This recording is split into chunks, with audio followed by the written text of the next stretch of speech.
এই মিয়া, এই ছোট ভাই, কি হতাশ, কি নিয়ে এত কষ্ট, আফসোস, পকেটে টাকা নাই? হ্যাঁ, বন্ধুর সামনে বন্ধু দোস্ত একটা আইফোন কিনছি, তুমি তোমার ভাঙা ফোনটার দিকে তাকাই যাচ্ছ। বন্ধু বান্ধবরা যখন চিল করার লেগে কি টুরে যাইতেছে, আর তুমি তখন ভেজা শরীর লয়া ওই শার্ট ঘামে ভিজা শহরে টিউশন করাইতেছো, মানুষের বাসায় কামলা দিতেছো, শোরুমের সামনে দিয়ে হাইটা যাইতেছো, তোমার বন্ধু দামি ব্র্যান্ডের শার্ট পরিয়া পারফিউম লাগায় ডেটিং এ যাইতেছে, আর তুমি তখনও চিন্তা করতেছো যে আজকে রাত্রে বাসায় যাই কেমনি মিলটা খাবা। মেসের টাকা এখনো পরিশোধ করো নাই, ভাঙ্গা ফোনটা চালাইতেছো অনেক দিন ধরে, জিন্স প্যান্টটা কালারটা নষ্ট হইতে হইতে একদম কালচে কালার হয়ে গেছে, যে কয়েকদিন পরে এটা দিয়া ফ্লোর মুছতে হইব। শোনো, যে মন খারাপের গল্প করি, বিশ্ববিদ্যালয় জীবনে সুমন ভাইয়ের দোকানে বহুত রাত গেছে, একটা কলা আর একটা রুটি খায়া ফলে চুপচাপ করে ঘুমায় গেছে।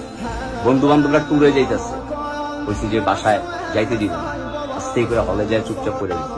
আর বাসাই তো নাই, বাসা থেকে তো সাপোর্ট পাই নাই, বাসা থেকে তো মাল দেয় নাই কোনোদিন, বাসার কথাই বুঝতে।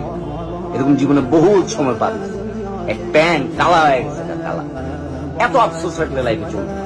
পরিশ্রম করো, সৎভাবে পরিশ্রম করো, দিন ঘুরবো।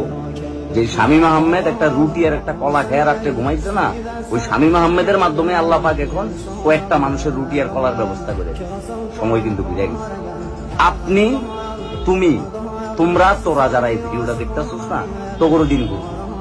টেবিলে মনোযোগ দে, যেই জায়গায় নিজের যোগ্যতা আছে ওই জায়গায় নিজের কাজে লাগা, ভালো কিছু কর, ভালো কিছু শিখ, নিজের যোগ্যতা সম্পন্ন বানা। আরে কষ্টে দেখো বহু মানুষ বহুত কিছু করছে রে ভাই। তোর কাছে মোটিভেশন মনে হইলে মোটিভেশন, তোর কাছে যা মনে হইব তা, কিন্তু মনে রাখিস ভাই, খালি প্যাডে আর খালি পকেটে থাকলেই তুই বুঝবি যে ভাই দুনিয়াটা কত কঠিন।